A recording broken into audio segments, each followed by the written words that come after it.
Welcome to the Women Inspire Aspire podcast. In this podcast, I talk to Aarti Bahl about art and art therapy. Hi, Aarti. Thank you so much for accepting my invite to appear in the podcast. How are you doing today? Hi, thank you so much for inviting me. I'm doing well. What about you? I'm doing good. Great. Thank you so much. Now, let's just have a little bit of background about you, what you do, where do you live, etc. I am an artist with a background in electrical engineering. I've worked with Sylvania and Lakshman. That was my first job in the lighting industry. While I was working, I was in the quality control department and I was surrounded by structure, precision, and logic. But while immersed in technical details, I stopped enjoying it after some time. I found myself captivated by the aesthetics, the colors, the shapes, the visual rhythm of design, and the luminaire. Then slowly I started beginning to realize that while my engineering work activated my analytical mind, my heart lied somewhere else. I was leaning towards the world of creativity and expression. That was very tough for me making that decision because I was qualified as an electrical engineer. I had no experience in the field of art, but then a leap of faith encouraged me to walk away from the comfort of a conventional career. I felt an undeniable pull towards passion that I had carried on since childhood but never pursued. So, as a self taught artist, I immersed myself completely in learning through practice, observation, and constant exploration. And this is where I started my journey as an artist. Great, great. So, thank you so much for that introduction. Now, let's talk about art. Many people want to know about art and crafts, and especially the simple art forms. How would you give some tips or inputs to the young generation who are looking for some guidance in terms of arts and crafts? Yeah, this is something very interesting I would love to talk about. A lot of people are not aware of it that art activates parts of the brain that remain dormant in logical structural thinking. So while the left hemisphere of our brain governs logic, analysis, order, art taps into the right hemisphere, which is imagination, emotions, and intuition, and the creative part basically.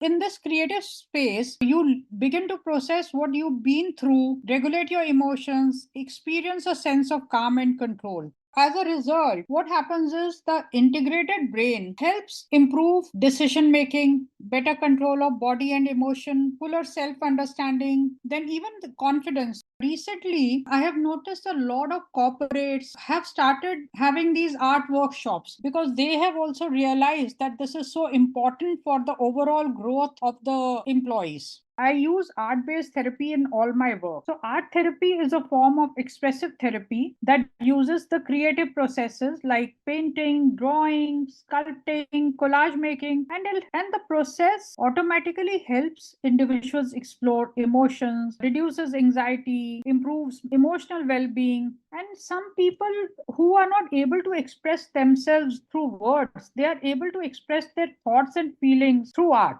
When tsunami came, in fact, a lot of people in Sri Lanka through art therapy were managed to process their feelings. There are a lot of studies which prove that, and it helped them regain confidence. It helped them process their emotional well-being. That is the power of art therapy. You needn't be good at art to benefit from art therapy because art therapy focuses on the process rather than the final artwork because it is about self-expression, emotional release. Artistic skills are not checked there. There are no marks for putting your work forward. Okay, wonderful. For a fresher or who is just looking at starting art as a profession, where do they start? What is the starting point that you would give them? First is you have to have faith in yourself, and the more you practice, the more you will learn. And be ready to explore, be ready to create, be ready to waste a lot of sheets, but you have to be very regular with your art practice. It takes months, it takes years sometimes,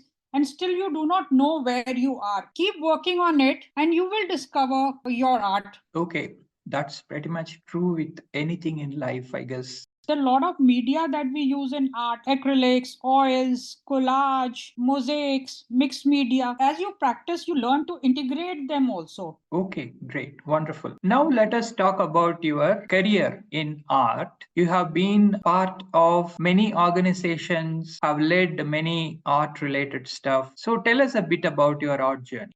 Initially, when I decided to start my career as an artist, I have also wandered in a lot of directions because I was trying to discover where exactly my interest lied. Each one of the experiences has helped me grow, not only as an artist, but also as a person, because I've adapted to various mediums and that deepened my understanding of the art. A defining chapter unfolded when we moved to Dubai for a few years. There, I was exposed to the global art scene and I worked at Mawahib Art Studio as a volunteer. This art studio caters to young adults with special needs. That particular experience showed me that art could be more than aesthetic, it could be a form of communication, therapy, empowerment. So this, I think, planted the seed for what would become a very purposeful journey for me. And there I was very lucky to interact with other volunteers also, and they were the most empathetic people I have come across in life. Some of us are still in touch. We keep exchanging ideas. So while I was at Mawaheb, I got this opportunity to facilitate workshops at Sharjah Art Museum also. So there we were given the flexibility to design our workshops, modules, and facilitate them. That again was a lovely experience for me because I was not aware of a lot of styles in art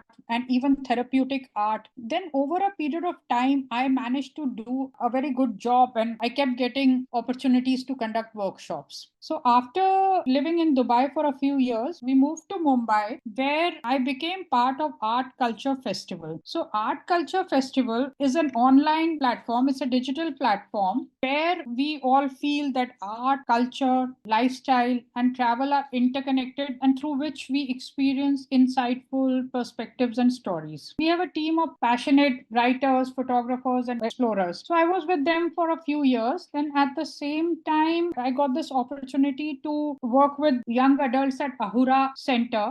There was a special support group in Mumbai. I also got to facilitate programs at Piramal Museum of Art in Mumbai, where I conducted creative workshops for corporates and for individuals. And basically, they were focused on emotional well being. So, after I moved to Delhi, now we are finally settled in Delhi, and I have become involved with this NGO Pehla Akshar. I am a part of the governing team also here. So, we actively work with street children from underprivileged communities, helping them get education and even getting some children in the mainstream schools. I use art as a medium to build confidence and spark joy in the street children. Basically, I have realized that art can be transformative and I feel that a lot of challenges can be overcome through art. So these children, they face emotional, social challenges that often remain unspoken, but their eyes carry immense curiosity, untapped potential. So it's like I don't want to be like one of those teachers where art is about only drawing and painting. It's also about helping them process their realities, express what they feel, and believe in possibilities beyond their circumstances. So while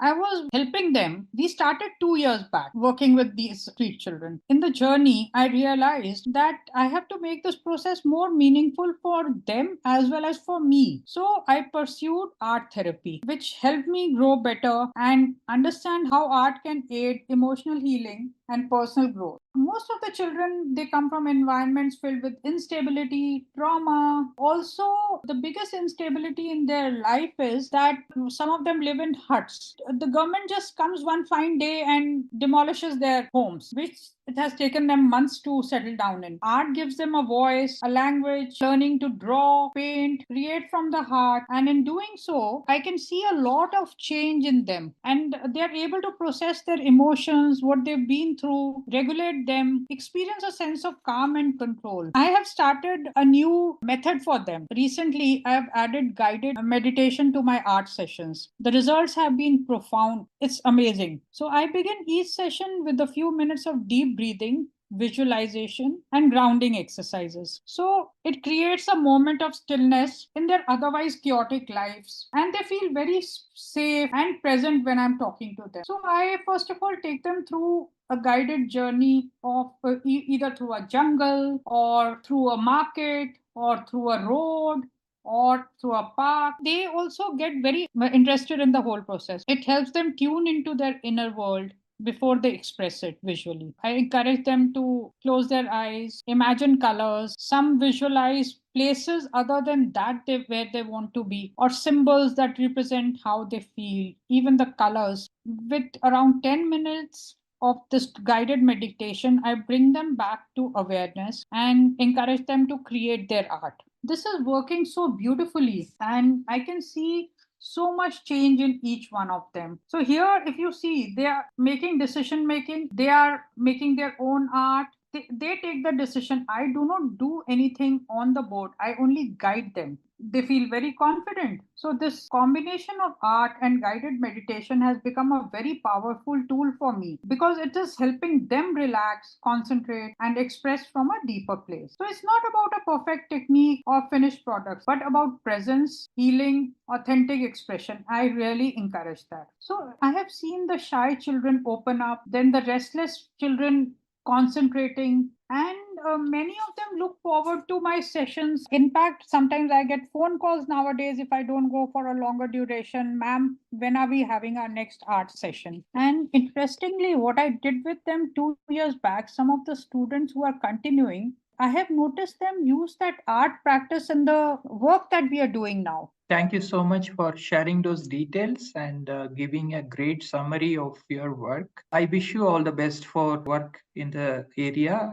Let's move on to the other topics. Apart from your work, what do you do in terms of hobbies and interests or anything apart from art?